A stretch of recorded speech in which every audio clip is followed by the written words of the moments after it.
நித்தியம் பரிசையும் கேடகமா என் நம்பிக்கையும் அவரே. அவர் செட்டையின் கீழ் அடைக்கலம் புகவே தம் சிறகுகளால் மூடுவார். அவர் செட்டையின் கீழ் அடைக்கலம் புகவே தம் சிறகுகளால் மூடுவார்.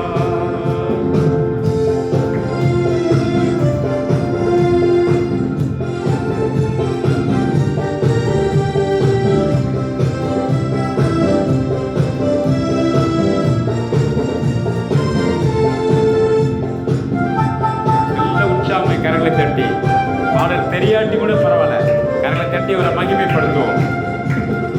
இரவின் பயங்கரத்திற்கும் பகலில் பறக்கும் அம்புக்கும் இருளில் நடமாடும் கொள்ளை நோய்க்கும் நான் பயப்படவே மாட்டேன்.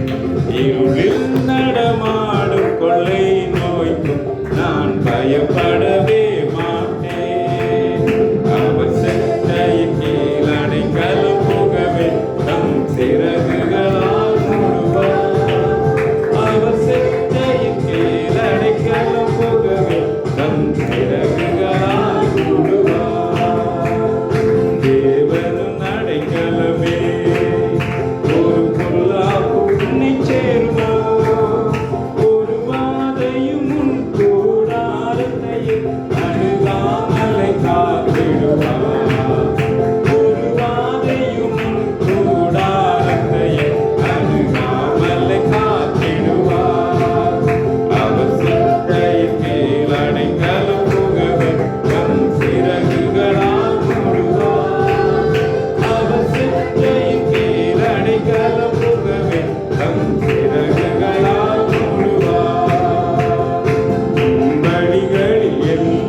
தங்குகிற ஒரு அனுபவம் யாருக்கு என்று சொன்னார்?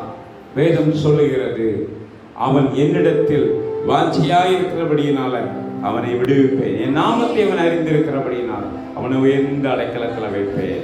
நானும் நீங்களும் அவருடைய நாமத்தை அறிந்திருக்கிற பொழுது, தெய்வத்துடைய நாமத்தை நாம் அறியும் பொழுது, அவனுக்குத்தான் அந்த உயர்ந்த பாதுகாப்பு. ஆபத்திலும் அவரை நான் நோக்கி கூப்பிடும் வேளையிலும் என்னை தப்புவித்து முற்றும் ரட்சிப்பாரே என் ஆத்துமனே சரவர். என்னை தப்புவித்து முற்றும் ரட்சிப்பாரே என் ஆத்துமனே சரவர். எல்லாரும் சேர்ந்து சொல்லுவோம், கரங்களை உயர்த்தி. என்னை தப்புவித்து முற்றும் ரட்சிப்பாரே என் ஆத்துமனே சரவர். சங்கீதக்காரன் சொல்லும் பொழுது, அவர் என் ஆத்தும நேசர், நம்முடைய ஆத்துமாவை தேற்றுகிறவர். நேசர் என்று சொன்னால் பிரியமானவர் என்று அர்த்தம்.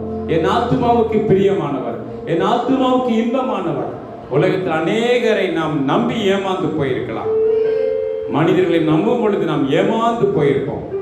சங்கீதக்காரன் அனுபவித்து சொல்லுகிறான், என் ஆபத்தில் ஒரு முறை சிங்கம், கரடி எல்லாம் வந்த பொழுது என்னுடைய மனிதர்களுக்கு முன்பாக எவ்வளவோ எதிரிகள் வந்தார்கள். அத்தனை பேருக்கும் அத்தனை ஆபத்திலும் நான் அவரை நோக்கி கூப்பிட்ட பொழுது அவர் என்னை தப்புவித்தார். அந்த நேசரை பார்த்து சொல்லுவா, சிங்கத்தின் மேலும் நடந்து